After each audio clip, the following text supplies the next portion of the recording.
Hello, Hello, I'm Sylvia everybody. Miskila, And I'm Doreen Gaki, and together we are the Afro Sheroes podcast. Yes. The reason I say that, guys, is because there's a gentleman I watch that says podcast like that. So that's why I say that. Yeah. Powerful voice podcast.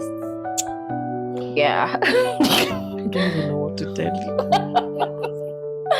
Ah, But it's so good to see you. it's so good to see you too. As I told you earlier, you look amazing. Thank you so in much. that blue dress. Asante. Yeah. Thank you so much. Thank you Yes. so much. And your makeup is flawless.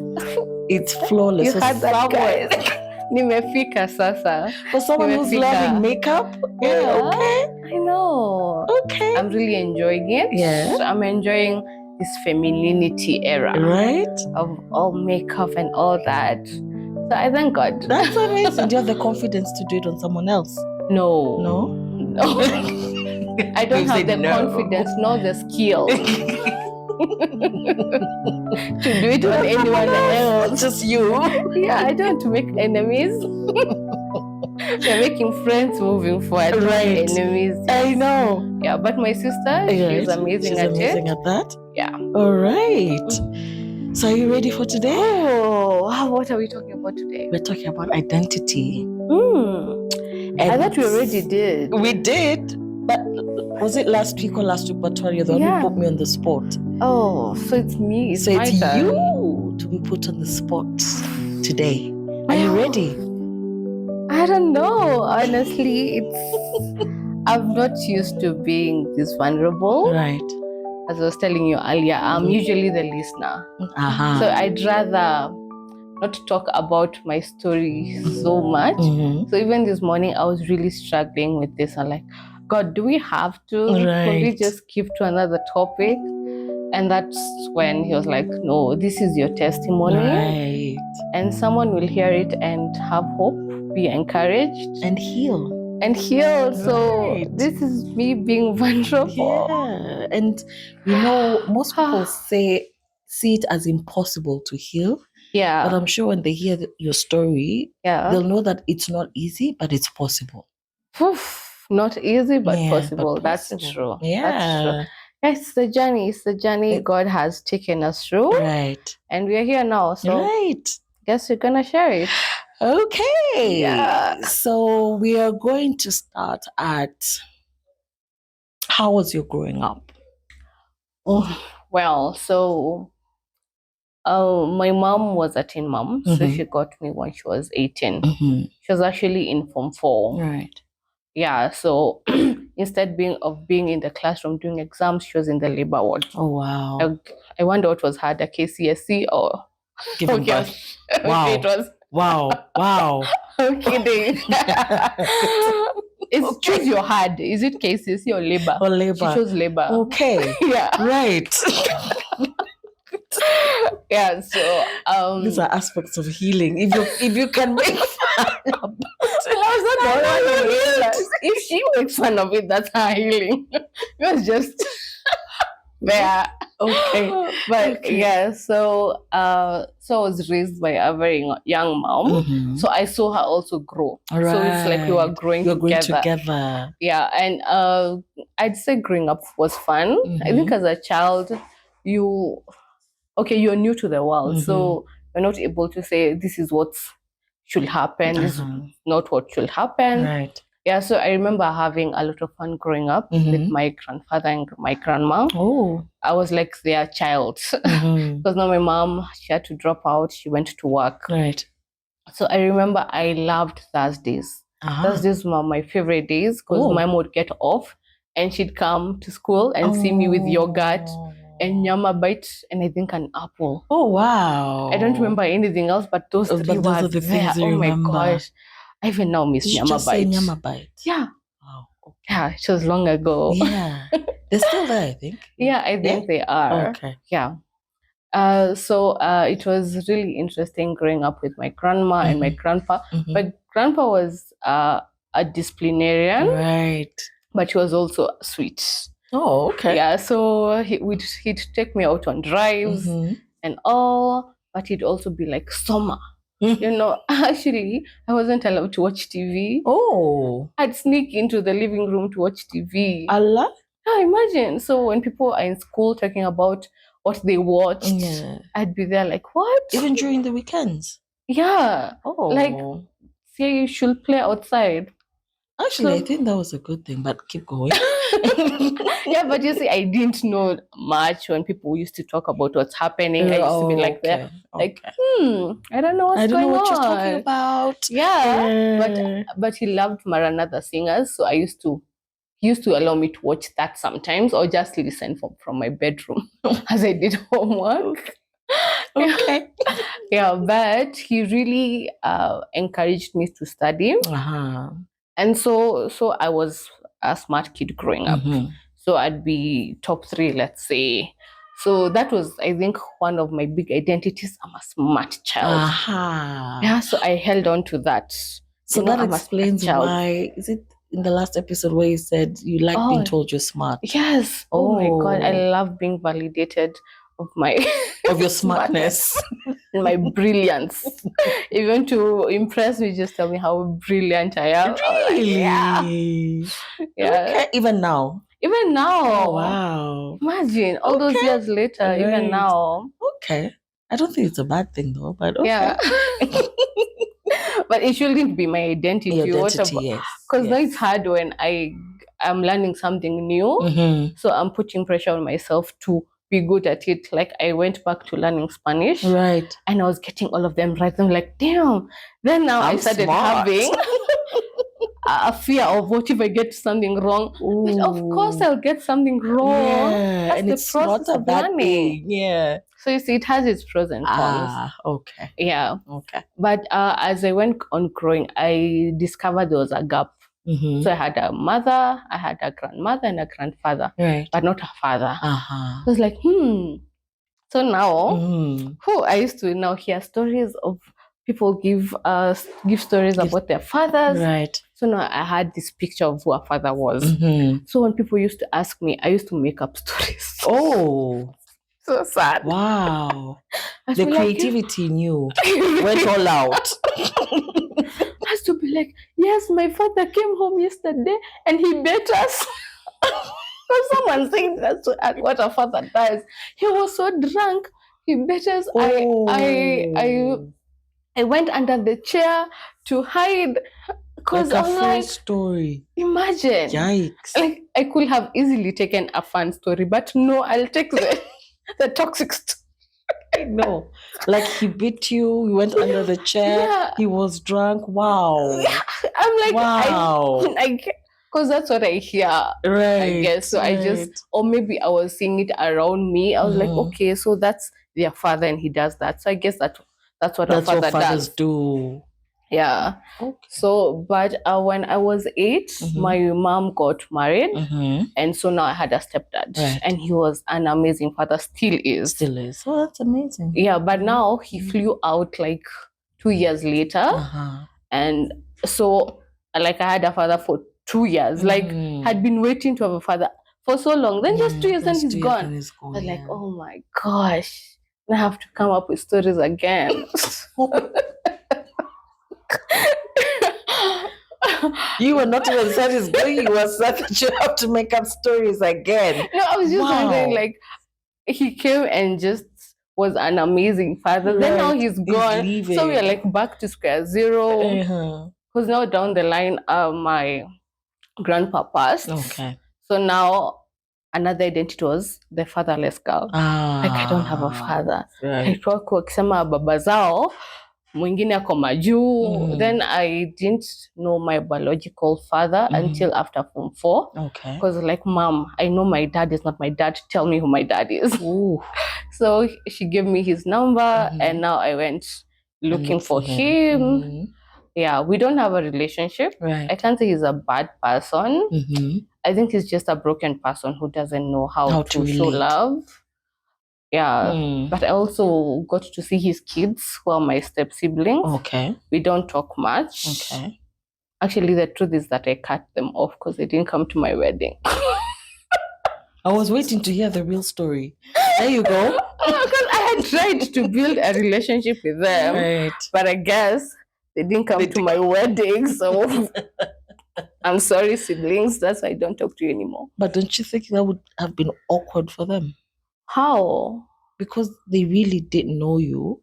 No, but they have known me. Oh, they have known you. Since you had built a relationship before your wedding. Okay, that makes sense. Yeah, so they have no reason. Okay, not to come for your wedding. Exactly. Okay. So yeah, I cut them off. Okay. I'm not proud of it. Clearly, this journey is still a healing one. Right. I don't have answers. I'm just telling you as it is. Yeah. Yeah. So those are the identities I had as a child. A fatherless, right. But very smart. But also I had such a hard time making friends. I don't know, it's because I was the only child in the setup I was in. So I didn't know how to accommodate other children.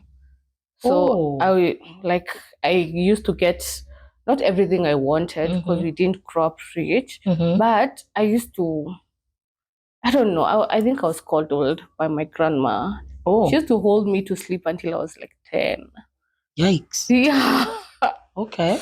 Exactly. Okay. So I didn't know how to make space for anyone my age. Because everyone I knew was older. Right. And my cousin, we didn't live with my cousin, but so I had such a hard time. But I got a friend finally. Oh, wow. I know, her name is Juliet. We're still friends, imagine. Till date? Yeah. Oh, and we became friends like at 7 or 8 years old. Yikes. So she was my only friend for a long time. Then I got another one called Irene. But also my grandmother had really taught me honesty, but I didn't know the lines of honesty and snitching. So, so if the teacher asks me if you're doing something wrong, I'll tell them because honesty. Is that snitching or honesty? It's called snitching. It was called snitching in school. Yeah. So you're the snitcher. I was the snitch. So I guess it's hard to be my friend. What is snitcher? Yes, snitch.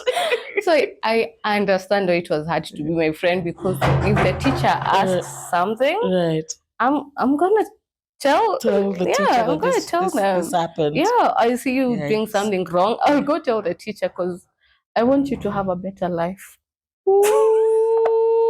Yeah, so okay. So I was you still have that to date, actually. Snitching. Not snitching, but you like bring out the best in people. Yeah. That's like no, not snitch. Who snitched that I snitched? Not snitch, but you're very good at telling people what they're not doing right in a very loving way. So that, and then you point them to who they are. Yeah, that's what you do. Okay, well, that's what I meant. Yes. Yeah. So those were the identities I kind of grew up with during my primary school era. Then now, because I didn't have friends.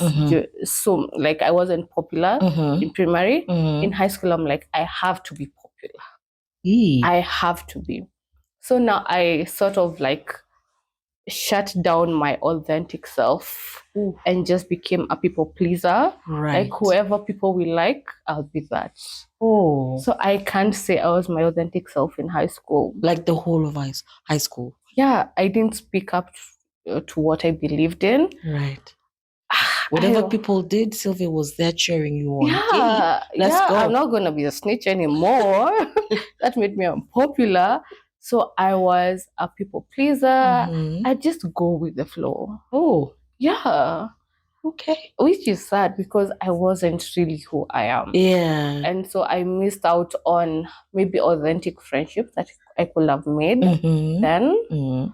Yeah, but I've seen now that when you have authentic friendships, they stay.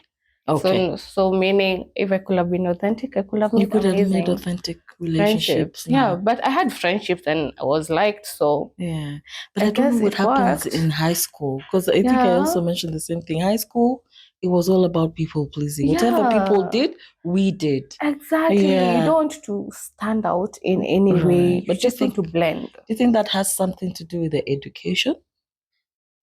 Or is it how we're raised? Maybe it's being a teenager. Being a teenager. Yeah, so you're trying to know who you are. Yes, you're trying to figure out your identity. Who you are. Right. Then there are all these things that we watch, because now I was watching Disney. Because after my grandfather died, of course, now you could watch tell me not to watch. Ooh, so you watched each. Yeah, you watched watching Disney, you're watching Hannah Montana, and you're like, oh my God, so this is what's cool. I'm gonna do that. So you're trying to really follow the West in so many ways. Right. So I even had this thing where I'd like do this like a white girl.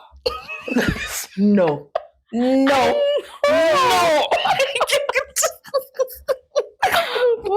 Okay. Hey, for real. Really? Yeah, because I had long hair. So like, okay. Yeah. I was going to ask you, I hope you had long hair for you to do that. I did. And now the long hair became another part of my identity. And you have beautiful hair. So I'm sure everyone ensured that you ensured everyone saw that you had lovely hair.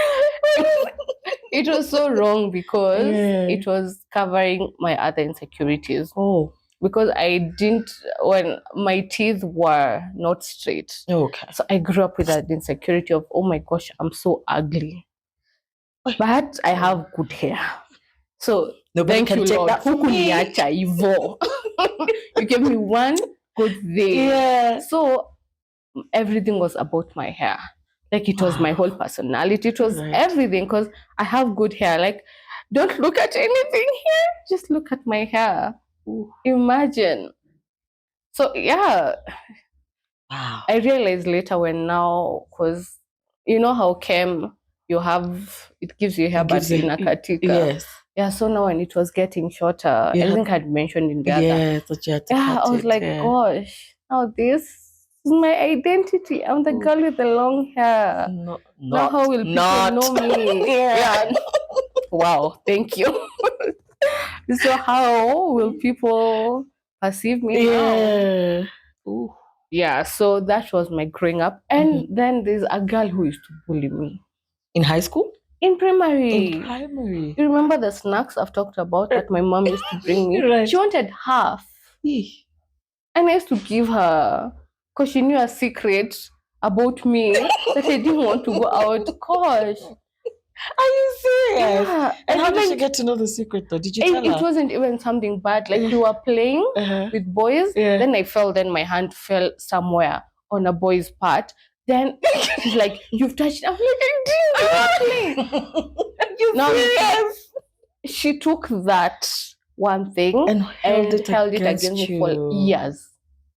I was like, "Oh my God, she'll go tell." Then, oh my God, she was so evil. Okay, I'm sorry, she was a little girl. Yeah, but she used to threaten me so much. Yeah. She used to go near the staff room and look at me and do this. Then I'd be like, okay, take my snacks. Imagine. I hope she's a better person now. I don't know. No, I don't even. I haven't seen her all that whole time. Yeah, but oh my God, it did a number on me. You know how people say, oh, I was bullied. Then people are like, that's not much. Right. Well, bullying, it affects you. It really does. Because you're just living in fear. Yeah. Like, what if someone knows? Yeah. It wasn't my fault. We were playing. How? I didn't even know those things. We were babies. Wow. Imagine. So, yeah, that can kill your confidence and just give you fear. Yeah. Yeah.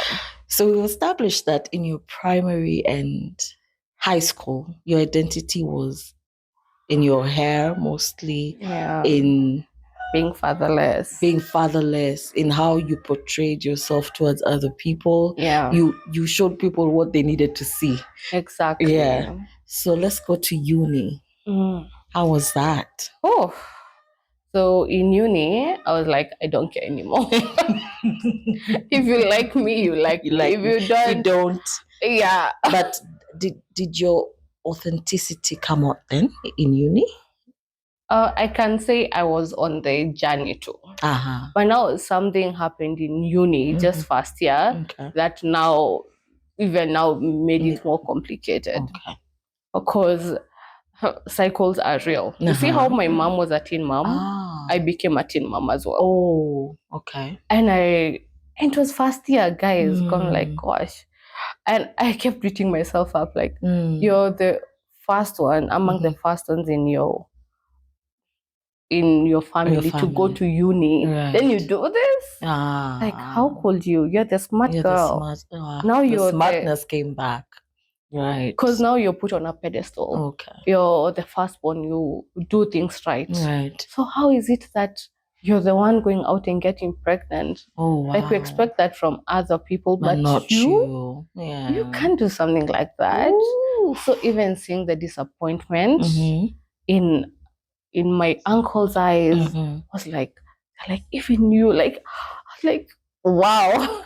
Like, I think that was the first time I was like, oh my God, I'm just human. Right. I guess I'm not just this smart girl. Right. So now you started putting the smartness aside. Like, no, it's not the smartness, guys. It's not it. I was like, you can't be that smart if you're pregnant at 18. Oh. Wow. Yeah. Okay. So now my identity was teen mom. Yeah, and it was difficult. It was difficult trying to navigate that. I'm just experiencing life as a new adult. Right. Now I'm a mom. I'm like, how does that work? Yeah. So I feel like even at that time, like I was on autopilot. I was just doing things for the sake, because I wasn't like, it's me. Oh, not even me, I was shocked at me. Like, like, did I do that?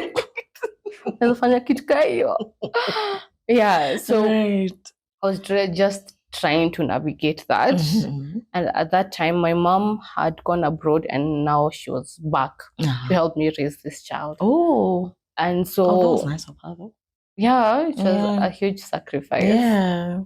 Yeah, so she came back, and I remember that time what was also really hard was financially, because now she had left her job. Okay. So now financially things were really tight. I remember before then I was living with my aunt and uncle, but now, of course, with the circumstances, because my siblings were living with my grandma. Okay. So I remember moving into my grandma, and I'm like, oh my gosh, I can't believe I'm bringing to my grandma's house her great-grandchild. Ooh. So there's so much shame about, oh my God, like, I was the hope of this family. Right. You know, and now I'm bringing her great-grandchild to her house for her to raise. It was just such a hard moment. I don't want to cry. We were ready. Right. We were ready. But I thought I'd cry like later. Not this early. Like, come on. But I remember it being so hard, and me saying, like, I wanted to be the one to build your house. I wanted to be the one who spoils you. Right. And the fact that right now I'm being a liability is just, even my mind, I can't understand that, you know? And I remember her telling me that it's okay. Oh, your my mom grandma. Now? Oh, your grandma. My grandma, yeah. That everything she has is mine. Oh. I was like, it's such, that unconditional love that that Christ kept about, and you're like, because I think my grandma is the only one who has never, like, put me in a box of, you're smart, you're supposed to be like this. Right. It's like, I'm just her granddaughter. She's so more of you. Imagine for her, she's so more. I don't need to be something to be accepted by her. Right. Like, for her, it's like, okay, you're here, and we are going to do this together. Right. And I'm here for you. Right. Okay, that just encouraged me so much. You, yeah. Like, you can know something, but when it's verbalized, you're like, wow. Yeah, and that's the power of words. I know. That's the power of words. So I was really encouraged. Just like, you know what?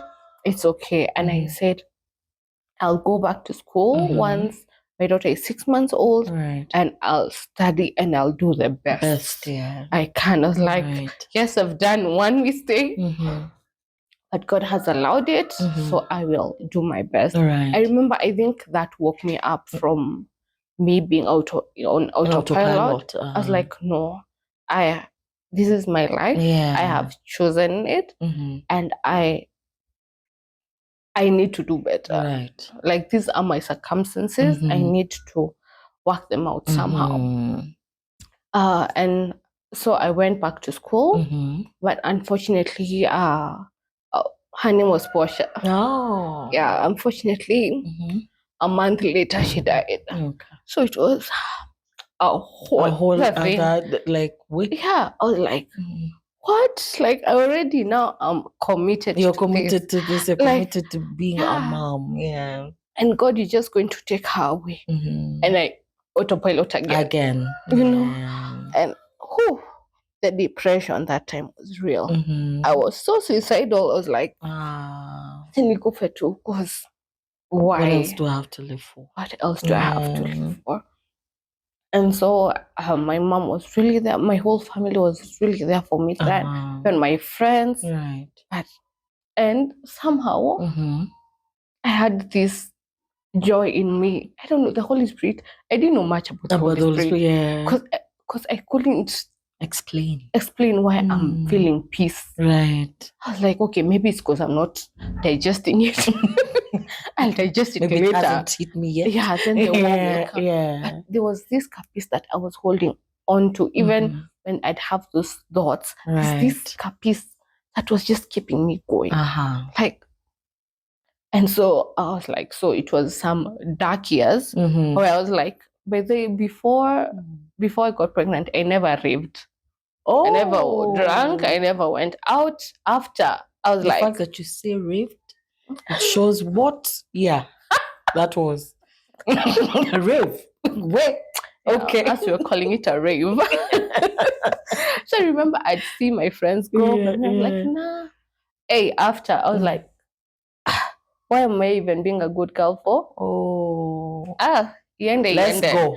Yeah. Let's go. Oh, wow. I mean, because I have tried to be a good girl all this time. Yeah. Because even getting pregnant, it was the first guy I was with. I was like, come on, like, mbona the world inanionea? Yeah. There's no real profit in being a good person. Yeah. So like, kinda, let's go out. Go, yeah. Yeah, so the people I'd secretly judge when I wasn't going out, I was them. I was them. The only difference is that I was always wearing pants, because I still can't get why people want to feel cold. Like, when they short dresses, for who? Unaenda unasikia baridi. Nitabeba hadi sweater. I'm there to have fun. And so it was now those, again, autopilot. Right. You have sort of checked out and you're just going with the flow. Okay. So that's what I was doing for a while, until the end of uni, by the way. Wow. I think I started sort of being more conscious in fourth year when my best friend and I lived together. So we were both now trying to find our way, stopped raving too much. Right. We'd spend the weekends at home cooking. So it was a bit like slowing down, but when we get a chance, we'll still go out. And now also being in all the wrong relationships. Right. Like, I don't know, that validation you're looking for. Hey, but it was a dark time. I can say I think I was very unhappy. Oh. I was just so unhappy. Then autopilot, because you can't even tell. Yeah. Yeah. Yeah, we'll go into the next. All right, guys. Let's take a break on that. On the next episode, we'll see where the turnaround happens. Stay tuned.